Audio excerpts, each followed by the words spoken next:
Bismillahirrahmanirrahim. Kita lanjut dengan kajian kitab Al-Usulul Tsalatsa.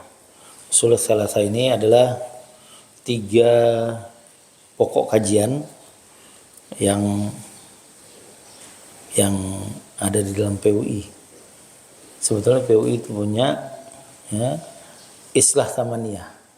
Makanya ini kita usul tsalatsa untuk meringankan beban. Kalau dibilang kita punya usul tsamaniyah gitu ya, 8 usul berat 8 ya, tapi diringkas jadi 3. Jadi yang pertama usul akidah ya, islah akidah. Yang kedua islah muamalah. Dan yang kedua islah ibadah. Yang ketiga islah muamalah. Nah, latar belakang kenapa kita membuat kitab ini adalah keprihatinan kita di PUI. Jadi kita ini di PUI udah cukup lama. Kita lihat bahwa orang silih berganti di PUI ini. Ada orang di PUI jadi pengurus PUI 5 tahun ya, atau dia bahkan sekolah di sekolah PUI, tapi banyak yang setelah 5 tahun dia tidak jadi PUI lagi. Terus ditanya, apa yang didapat selama di PUI? Saya nggak dapat apa-apa. Atau saya selama 5 tahun cuman kerja aja. Aktivitas saja. Nggak ada sesuatu yang berbekas dalam jiwanya, sehingga kan dia aktif di PUI tanpa nilai tambah, mubadzir ya. Maka kita mencoba membuat usul tsalatsa ini menjadi bagian dari pembekalan kepada setiap PUI-wan, PUI-wati. Kalau zaman dulu ada PUI-wan, PUI-wati ya. Nah, ya, Ustaz Nurhali ya. Nah, ini untuk aktivis PUI dan jamaah PUI diberikan pembekalan ini. Kitab Ushul Tsalatsa ini terdiri dari 48 hadis. Ya. Sebetulnya kitab Arba'in An-Nawawi ya, Arba'in An-Nawawi itu berapa hadis? 42 hadis. Ya. Ini juga 48 bisa disebut sebagai Arba'in, kitab Arba'in Al-Islahi. Nah, kalau itu Arba'in An-Nawawi, ini Arba'in Al-Islahi. Bisa ya? Boleh nggak? Boleh. Jadi yang pertama adalah tentang islahul aqidah. Aqidatuna ala tauhidi wa ittiba'ir rasul. Gitu. Kalau ini usul perkataan ya, usul yang Anda sampaikan bahwa di dalam prinsip akidah kita itu adalah aqidatuna ala tauhidi wa ittiba'ir rasul. Akidah kita di atas tauhid dan ittiba' pada rasul gitu. Sebetulnya akidah ya tauhid ya, tapi harus dilengkapi dengan ittiba' rasul, karena sekedar tauhid aja bisa orang melenceng kepada ingkar sunnah kan gitu ya. Jadi akidah kita adalah alat tauhid wa ittiba'ir rasul. Sedangkan usul yang kedua adalah ibadatuna alal hujjatis sahihah bil kitab wa sunnah. Jadi islahul akidah kita itu usulnya adalah akidah kita di atas hujjah yang sahihah, argumen yang sahih gitu ya, bil kitab wa sunnah, yang terdapat dalam kitab Al-Quran dan Sunnah. Dan usul yang ketiga, muamalatuna alal mahabbati wal islah. Kan gitu kan? Misi kita kan gitu ya. Mahabbah dan islah kan? Antum udah pada ngantuk. Kayaknya olahraga dulu nih sebelum kajian. Iya. Muamalah kita, hubungan kita baik sesama manusia, hubungan kita dengan makhluk yang lain, dengan alam, dengan binatang. Alal mahabbah, di atas dasar kecintaan, wal islah, dan perbaikan. Ya, jadi muamalah kita di atas dasar mahabbah dan islah. Taib, ana skors dulu kalau mau olahraga. Fadal. Fadal. Enggak, olahraga dulu ya. Biar seger kita. Taib ya. Kita skors sebentar. Fadal, ana kembalikan ke antum. Berapa menit, Ustaz? Ayo antum, atur aja berapa menit olahraga. Ayo, fadal antum.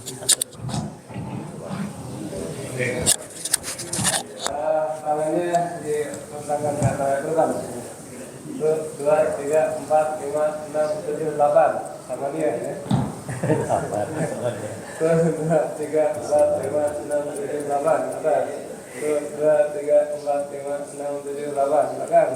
1, 2, 3, 4, 5, 6, 7, 8. Oke, sekarang mata ya. Ini ke depan ya. Terus ke pinggir. Nggak sanggup, berarti jalan kiri kanan. 2, 3, 4, 5, 6, 7, 8. Jadi kepala nggak usah bergerak, ya. Yang bergerak mata aja. Oke, 2, 3, 4, 5, 6, 7, 8. Oke. Atas bawah. 2, 3, 4, 5, 6, 7, 8. 2, 3, 4, 5, 6, 7, 8. Udah. Nggak ada pijit-pijit biasa ada pijit. Hari paling mau pijit-pijit.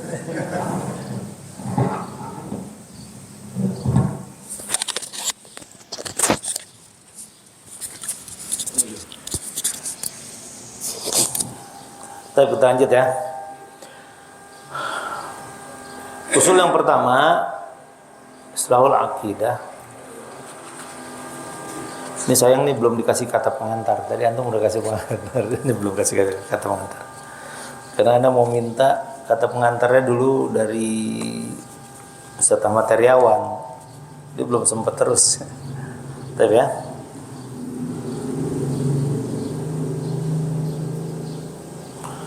Tahun kemarin kita sudah sampai hadis yang ke 3.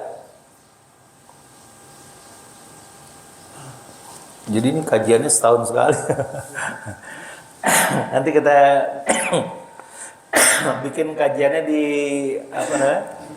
Di rekaman aja ya, supaya gampang ya.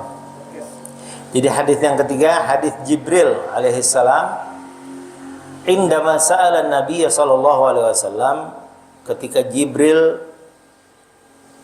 bertanya kepada Nabi sallallahu alaihi wasallam, anil iman, tentang iman. Faqala, berkata Nabi sallallahu alaihi wasallam, al imanu an tu'mina billahi wa malaikatihi wa kutubihi wa rusulihi wa bil yaumil akhiri wa bil qadari khairihi wa syarrihi minallahi ta'ala.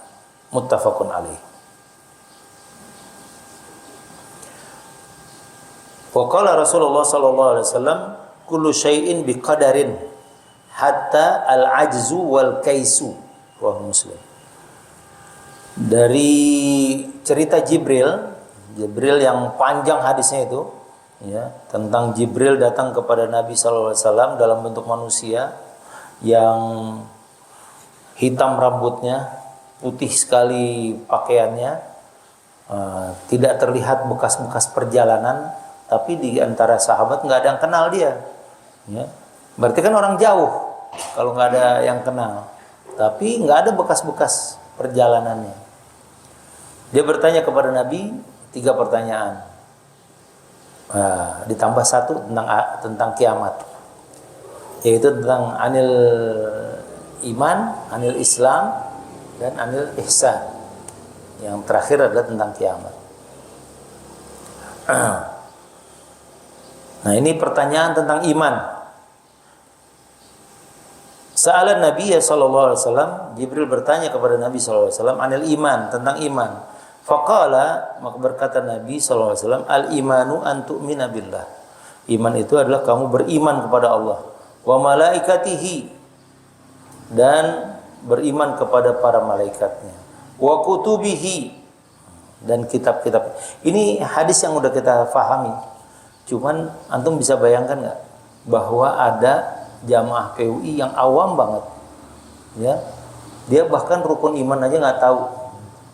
Nah, kalau dia salah mendapatkan pengarahan, misalnya diarahkan oleh Syiah, maka rukun imannya bergeser. Ya. Kenapa ini ditaruh di awal? Supaya fondasi kita sebagai ahlu sunnah wal jamaah kuat, gitu ya.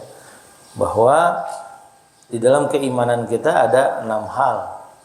Iman kepada Allah, iman kepada malaikat, kepada kutub, kitab-kitabnya, wa rusulihi, rasul-rasulnya, wabil yaumil akhir, dan hari akhir, wabil qadari khairihi wa syarrihi, dan qadar, takdir.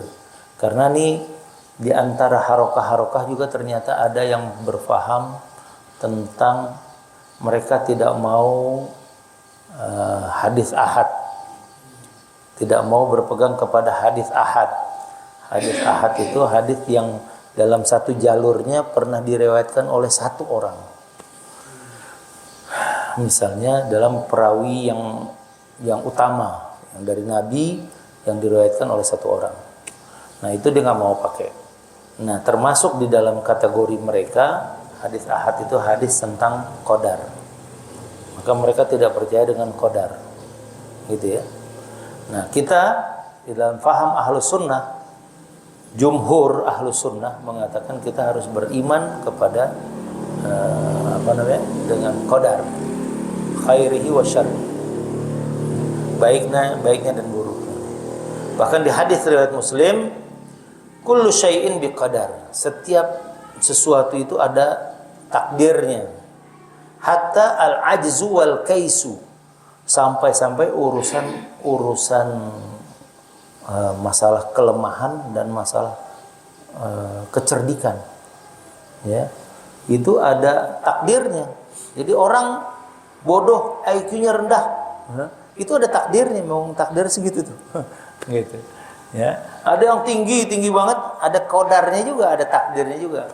Makanya nggak ada orang yang IQ-nya misalnya sampai 1000, nggak ada. Ya. Nah, jadi IQ juga terukur juga, ya. Nah, hadis keempat, haddatsana Umar ibnu Hafsin, ya.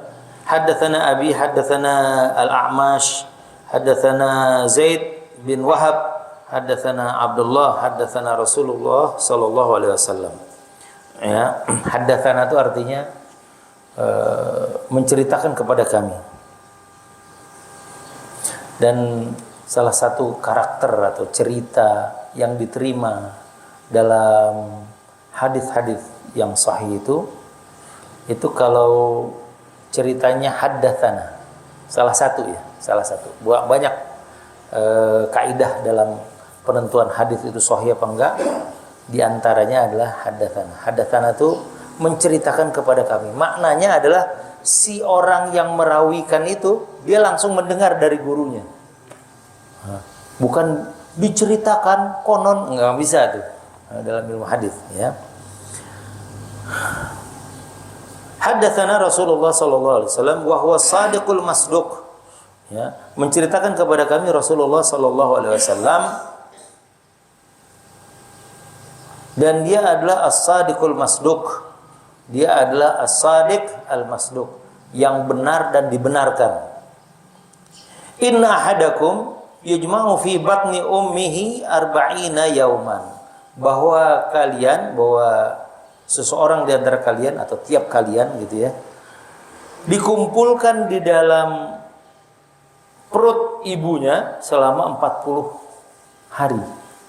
Jadi bercampurnya mani dengan sel telur itu di dalam perut ibu, di dalam rahim selama 40 hari. Tsumma yakuna 'alaqatan, kemudian menjadi segumpal darah. Jadi tadinya mani, ya, kemudian selama 40 hari berubah menjadi segumpal darah. Luar biasa ini prosesnya. Mithlu dzalik selama 40 hari juga. Tsumma yakunu mudghatan mithla dzalik. Kemudian menjadi segumpal daging mithla dzalik, seperti itu juga 40 hari. Jadi berapa hari itu? 40,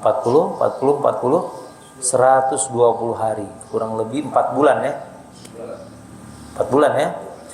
Dalam masa 4 bulan berubahlah dia, sudah menjadi sudah menjadi daging yang siap untuk dimasukkan ruh, gitu ya. Tsumma yunfakhu fihi ruh. Setelah 120 hari itu ditiupkan ruh. Fa innar rajula la ya'malu bi 'amali ahli nar hatta yakuna bainahu wa bainaha illa dhira'un. Dan sesungguhnya seseorang itu akan atau pasti akan beramal, ya, dengan amalan ahli nar, ahli neraka, sampai antara dia dengan antara neraka itu, artinya udah tinggal dikit lagi, illa dhira'un, kecuali cuman sejengkal. Jadi antara dia sama neraka udah tinggal sejengkal, udah di ujung umurnya nih. Seumur-umur dia melakukan amal ahli neraka. Fayasbiqu alaihil kitab. Maka dia didahului oleh ketentuan. Alkitab itu maksudnya ketentuan. Kitab, kenapa ungkapannya kitab? Karena dalam bahasa Arab tuh ketentuan itu juga pakai kalimat kataba. Kutiba alaikumusiyam, kan gitu ya. Telah ditetapkan ketentuan atas kalian untuk berpuasa, gitu. Fayasbiqu alaihil kitab, maka kitab telah mendahului dia. Kitab catatan bahwa dia ahli sorga itu udah mendahului dia. Padahal dia seumur hidup beramal dengan amalan ahli neraka. Fayamalu bi amali ahlil jannah, maka dia tiba-tiba beramal dengan amalan ahli sorga. Fayadkhuluha, maka dia masuk ke dalam surga, ya. Wa innar rajula, dan ada kalanya, ada juga seorang la ya'malu bi amali ahlil jannah, dia beramal dengan amalan ahli surga, hatta yakuna bainahu wa bainaha illa dhira'un, sehingga antara dia dengan surga udah tinggal masuk doang, ya. Tinggal udah di ujung umurnya. Fayasbiqu alaihil kitab, tapi kitab catatan amalnya itu sudah ditentukan, ya, bahwa fayamalu bi amali ahli nar fayadkhuluha, dia beramal di akhir ujung hidupnya dengan amalan ahli neraka, fayadkhuluha, maka dia masuk neraka. Ini Ruwahul Bukhari. Ini hadis yang sangat mengkhawatirkan para sahabat radhiyallahu anhum, sehingga tidak ada kebanggaan di dalam amal, ya. Semua orang, semua sahabat, semua tabi'in, semua ulama khawatir dengan hadis ini. Kenapa ini kita masukkan dalam arba'in ini? Karena memang ini penting, ya, supaya setiap orang tidak berbangga-bangga dengan amalnya. Untung ada saya. Gitu ya. Itu nggak benar tuh, ya. Selain dia merusak amalnya, dia juga tidak bisa menentukan kehidupannya setelah kematian. Kenapa? Karena ada hadis ini, ya. Orang selalu khawatir pada ujung perjalanannya. Dikisahkan dalam sebuah kisah, imam para tabi'in, yaitu Imam Sufyan Ats-Tsauri, di akhir ujung perjalanan hidupnya, di akhir hayatnya, dia mempunyai firasat bahwa dia akan meninggal. Maka dia gelisah, di hari itu, di saat dia punya firasat dia akan meninggal, dia gelisah, bingung gitu. Padahal udah datang murid-muridnya. Ditanya sama murid-muridnya, kenapa wahai imam? Kata Imam Sufyan Ats-Tsauri, aku khawatir hari ini adalah hari penentuan kematianku.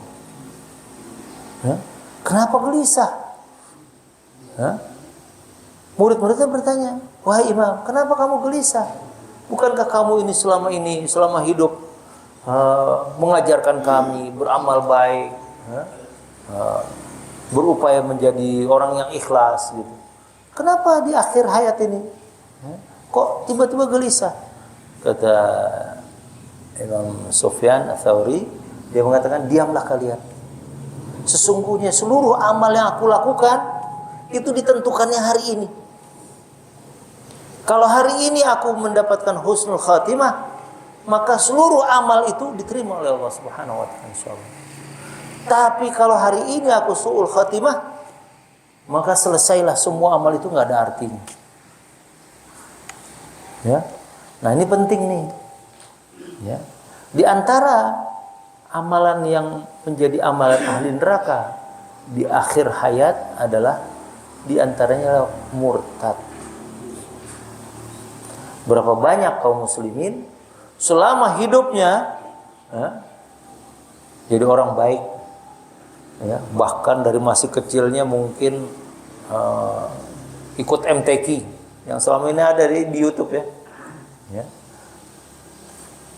Itu katanya dia dulu waktu masih kecilnya dia ikut sekolah Islam, ikut MTQ, orang Sukabumi itu. Ya. Itu lagi heboh pemurtadan. Tapi di usia tertentu tiba-tiba dia murtad. Ada artis yang udah sampai tua, umurnya udah 60 tahun murtad. Alhamdulillah. Ya. Ini hati-hati. Jadi hadis ini menekankan tentang istiqomah di dalam beramal, istiqomah di dalam menjaga akidah. Nah, ini kalau antum yang mengajarkan, antum bisa ajarkan doa. Allahumma ya muqallibal qulub, tsabbit qalbi ala dinik. Allahumma ya musarrifal qulub, sarrif qulubana ala ta'atik. Ya Allah yang membolak-balikan hati, ya, tetapkanlah hati kami di dalam agamamu. Allahumma tsabbitna 'alal iman. Ya Allah, tetapkanlah hati kami di atas iman. Ya. Baik. Dua hadisnya. Hadis berikutnya kita mulai dari ini dulu, ayat Al-Qur'an. Maka Muhammadun aba ahadim mir rijalikum walakin Rasulullah wa khataman nabiyyin. Ya. Surah Al-Ahzab ayat 40. Dan bukanlah Muhammad sallallahu alaihi wasallam aba ahadim mir rijalikum, bukan menjadi bapak dari orang-orang laki kalian. Walakin Rasulullah, akan tetapi Muhammad adalah Rasulullah khataman nabiyyin. Dia adalah Rasulullah dan khataman nabiyyin, penutup para nabi. Ayat ini kita nukil supaya menjadi penguat, supaya nanti setelah ini ada penjelasan tentang kenabian Nabi kita Muhammad SAW. Ya. Jadi Muhammad itu adalah Rasulullah dan khataman nabiyyin, Rasul yang diutus untuk manusia. Ya. Apa fungsi Rasul? Fungsi Rasul adalah menyampaikan risalah syariat. Jadi Allah sebagai syari', sebagai pembuat syariat, kemudian Allah menyampaikan syariat kepada manusia. Cuman kalau langsung kepada manusia nggak bisa paham apa yang disampaikan Allah itu. Maka disampaikan lewat para rasul. Rasul menyampaikannya kepada manusia. Syariat yang disampaikan dari Allah Subhanahu wa taala ini disampaikan kepada manusia melalui rasul ini, difahami oleh manusia, ya. pemahaman manusia terhadap syariat itulah yang namanya fikih. Jadi fikih adalah pemahaman manusia terhadap syariat. Karenanya di dalam fikih orang bisa berbeda pendapat, gitu. Fikih Syafi'i, fikih Hambali, fikih Maliki, fikih Hanafi, ya. Karena itu adalah pemahaman imam-imam itu kepada syariat yang diajarkan oleh Nabi SAW. Gitu ringkasnya lah. Kemudian ayatnya, Qul innama ana basyarum mithlukum yuha ilayya annama ilahukum ilahu wahid. Faman kana yarju liqa'a rabbih falyamal amalan salihan wa la yusyrik biibadati rabbih ahada. Katakanlah dalam surah Al-Kahfi ini, sesungguhnya aku adalah basyarun mithlukum, aku adalah manusia seperti kalian. Jadi ini menafikan orang yang melebih-lebihkan. Wow. Nabi itu kedudukannya sangat tinggi di sisi Allah, sehingga kalau kita mau berdoa sama Allah harus lewat Nabi. Nggak usah, karena dia basyar juga manusia, Nabi itu. Ya. Kemudian Nabi itu sangat istimewa karena dia punya nubuat yang jauh. Orang sebagian bisa terpleset kalau begitu caranya, cara memahaminya. Bahwa para nabi dan rasul punya keistimewaan, iya. Tapi dia adalah basyarun mithlukum, manusia seperti kalian, gitu. Harus difahami, ya. Bahwa nabi itu bukan al-khaliq. Karena ketika orang memahami berlebihan, orang hulu berlebihan kepada nabinya. Sehingga konsep yang difahami oleh kelompok Nasrani menjadikan Isa menjadi anak Tuhan, atau yang difahami oleh orang-orang Yahudi Uzair sebagai anak Tuhan, atau yang difahami oleh orang-orang Buddha bahwa Siddhartha Gautama adalah titisan Tuhan, ya, yang difahami oleh orang-orang Shinto bahwa Kaisar adalah titisan Tuhan di muka bumi, dan lain sebagainya. Itu adalah pemahaman yang hulu. Nah, Islam ini, kita pengen dengan ini kita menafikan, tidak boleh hulu kepada Nabi SAW, nggak boleh berlebihan. Bahwa kita menghormati Nabi wajib menghormati Nabi. Tapi hulu berlebihan sampai mengangkat derajat Nabi sampai ke level kepada ketuhanan, haram hukumnya. Ya. Yuha ilayya, kelebihan Nabi Muhammad SAW adalah yuha ilayya, diberikan wahyu kepadaku.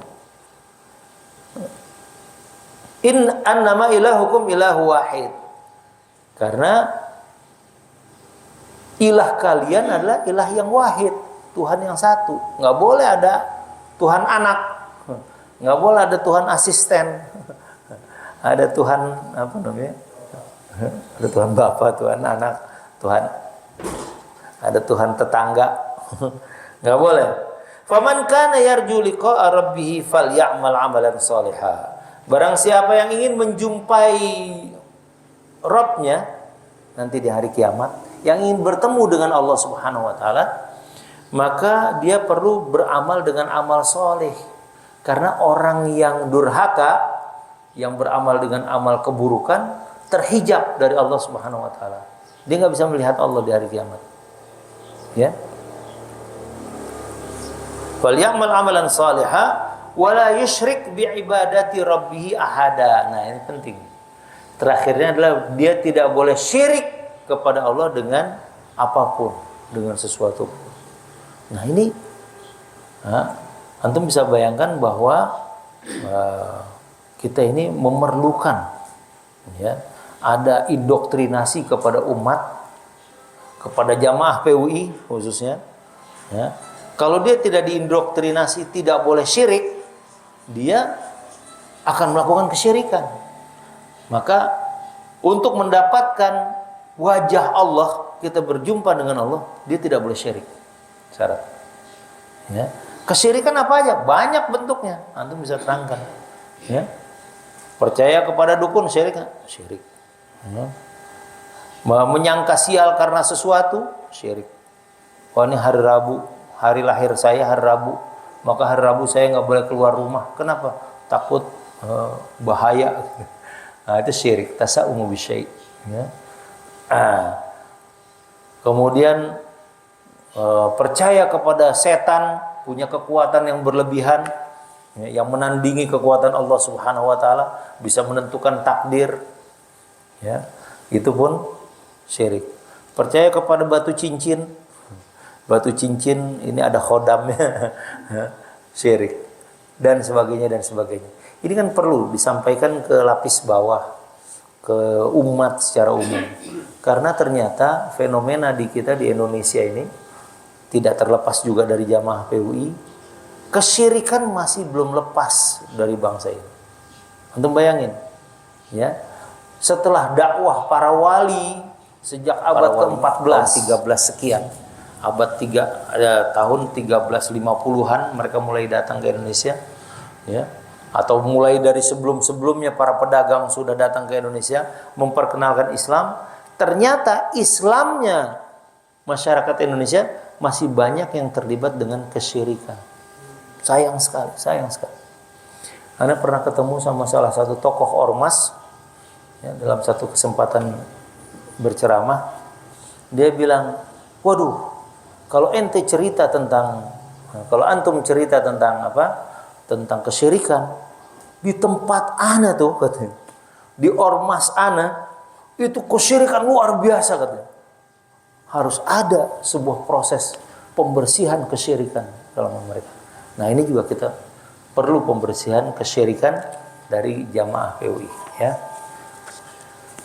Taib. Hadis yang kelima. An Abi Hurairah radhiyallahu anhu, anna Rasulullah sallallahu alaihi wasallam qaal. Dari Abu Hurairah radhiyallahu anhu, anna Rasulullah sallallahu alaihi wasallam qaal, bahwa Rasulullah sallallahu alaihi wasallam bersabda, fudiltu alal anbiya bisittin, aku diutamakan di atas para sekalian para nabi dengan 6 hal. U'titu jawami'ul kalim, aku diberikan jawami'ul kalim. Jawami'ul kalim itu nabi berkata pendek tapi maknanya luas gitu. Jawami'ul kalim, setiap kata-kata nabi itu punya ciri khas. Makanya kenapa para ahlul hadits bisa membedakan ini kalam nabi, ini bukan kalam nabi, karena sifat jawami'ul kalim, ya. Jadi gampang dengan keistimewaan nabi, dengan mukjizatnya sebagai jawami'ul kalim itu, mendapatkan jawami'ul kalim itu tidak bisa disamakan kalimat nabi dengan kalimat orang ngarang, nggak bisa. Pasti ahlul hadis akan bisa membedakan.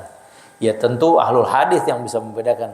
Kalau kita baca hadis saja sekali-sekali, gimana kita mau membedakan kan gitu ya. Jawami'ul kalim itu khas. Ya. Setiap perkataan Nabi selalu ada penafsiran yang luas. Ya. Itu yang pertama. Yang kedua, wa nusirtu birra'ab.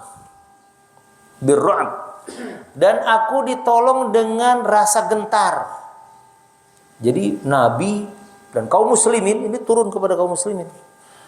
Kalau berperang lawan musuh, itu musuh sebenarnya belum dengar, belum sampai kita sampai ke sana, musuh itu udah gemeter, udah jiwanya udah guncang. Jadi antum lihat bagaimana perang Gaza kemarin, ya. Orang-orang Yahudi itu dengan persenjataan yang super lengkap segala macam, tetap aja pakai pampers. Kenapa? Terkencing-kencing mereka. Ngadepin kaum muslimin. Ya. Wa nusirtu birra'ab. Ya, jadi memang rasa gentar itu sudah ditancapkan oleh Allah ke dalam hati-hati musuh-musuh Islam. Makanya kita jangan takut jadi umat Islam. Jadi umat Islam pengecut. Allahu Akbar, kabur. Nah, itu gimana? Udah teriak Allahu Akbar kabur. Ya. Padahal dengan teriakan takbir, musuh itu udah langsung hancur mentalnya. Wa uhillat li al-ghanaim, dan dihalalkan untukku ghanimah. Jadi sebelum masa Nabi Muhammad SAW, ghanimah kepada para nabi dan rasul, termasuk misalnya kepada Nabi Daud alaihissalam yang berhasil mengalahkan siapa? Jalut.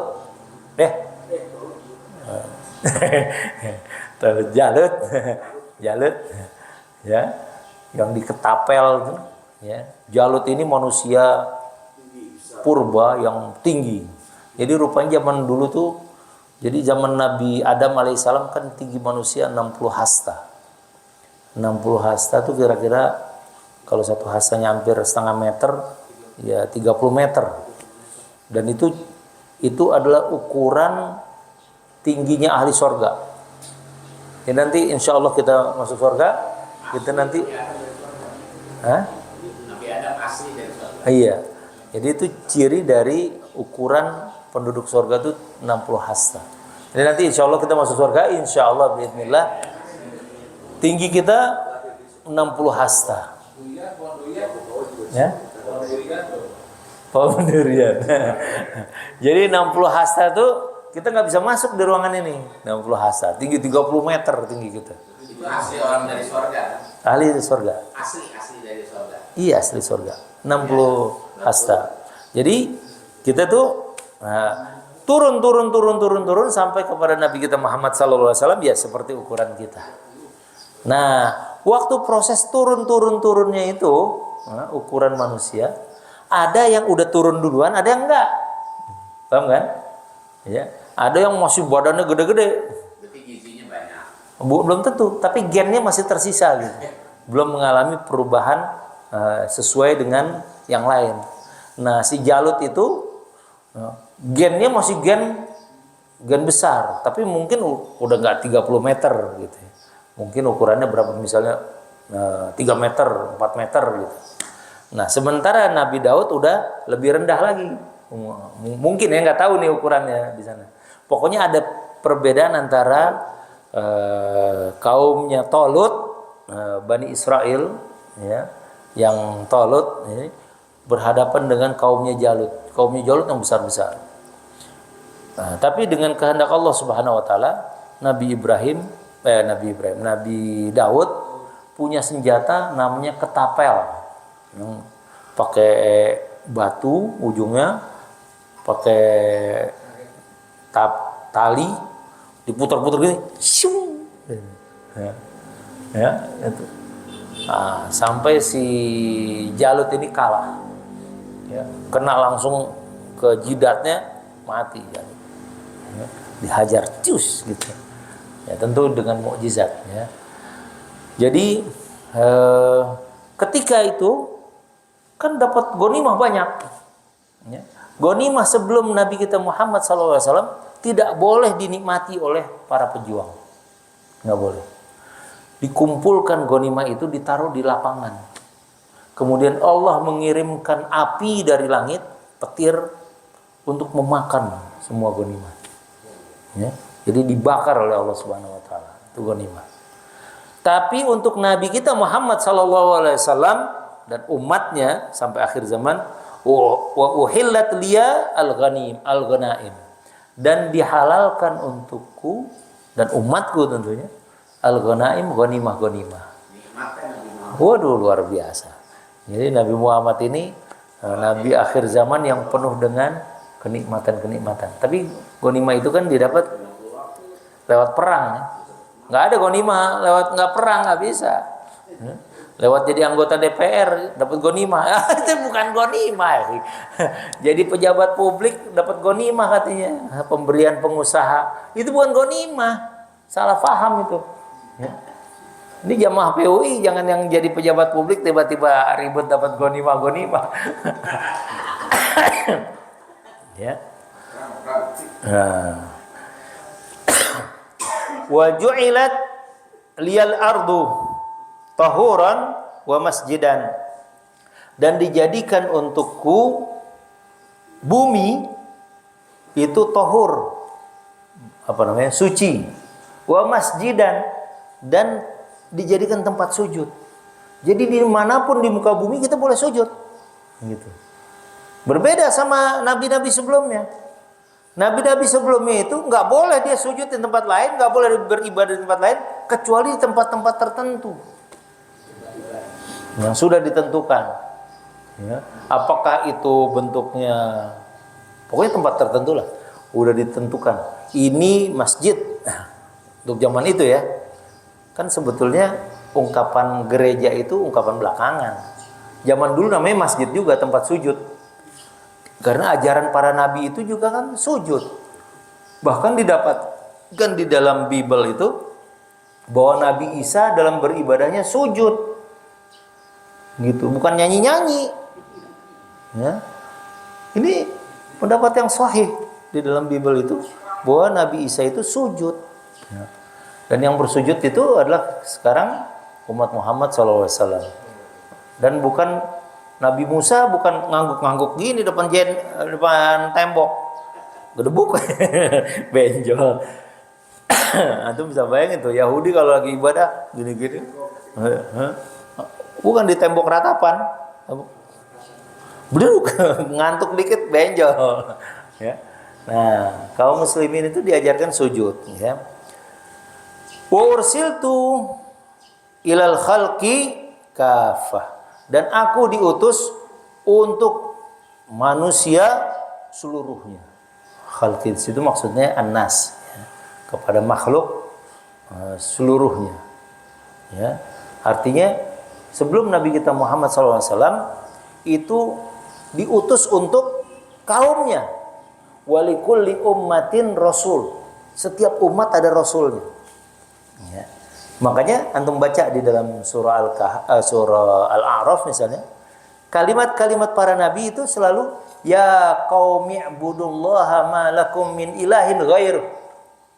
Ya. Wahai kaumku, u'budullaha, sembahlah kamu kepada Allah. Kalian sembah Allah. U'budullaha ma lakum min ilahin ghair, yang tidak ada ilah kecuali Dia. Tapi awal kalimatnya ya qaumi, gitu. Semua para nabi sebelum Nabi kita Muhammad SAW, semua kalimatnya ya qaumi, wahai kaumku. Tapi Al-Quran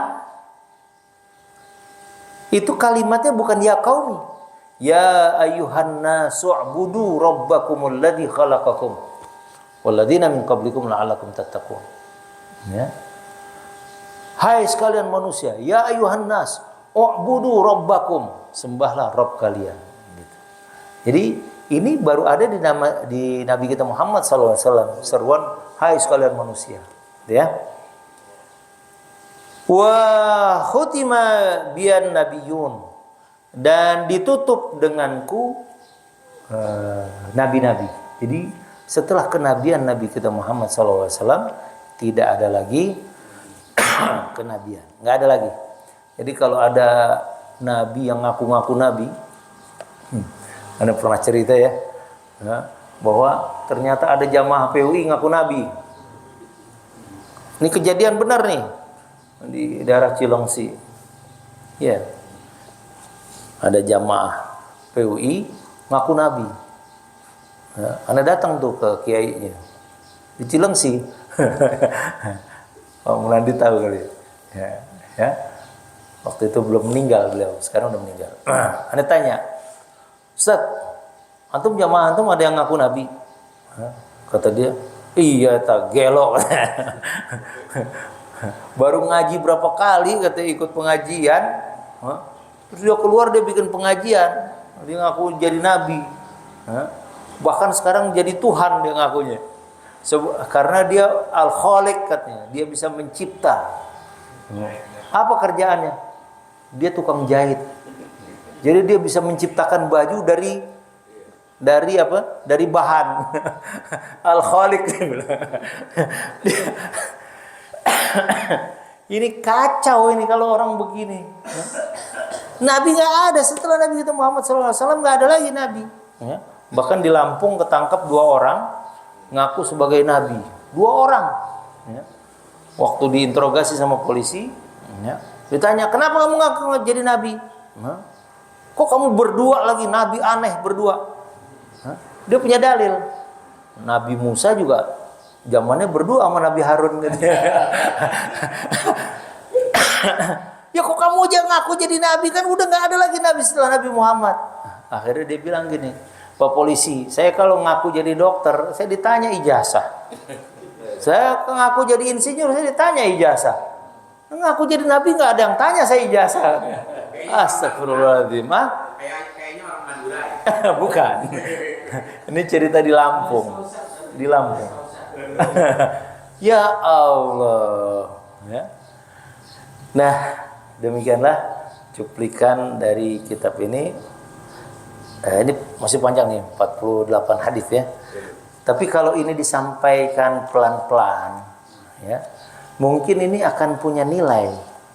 Orang di PUI tidak blank, gitu. Ya. Selama dia memahami, dia berada di PUI, dia mendapatkan ilmu. Dan itu kan ilmu yang segar, langsung dari qala Allah, qala Rasul, ya. Wallahu a'lam bishawab. Ya. Apa doanya? Doa. Hah? Ya hayy ya qayyum bi rahmatika nastaghith aslih lana sya'nana kullah wa la takilna ila anfusina tarfata ain. Terus in uridu illa al-islah mastata'tu fa idza azamta fatawakkal 'ala Allah. Lafu minkum. Assalamualaikum warahmatullahi wabarakatuh.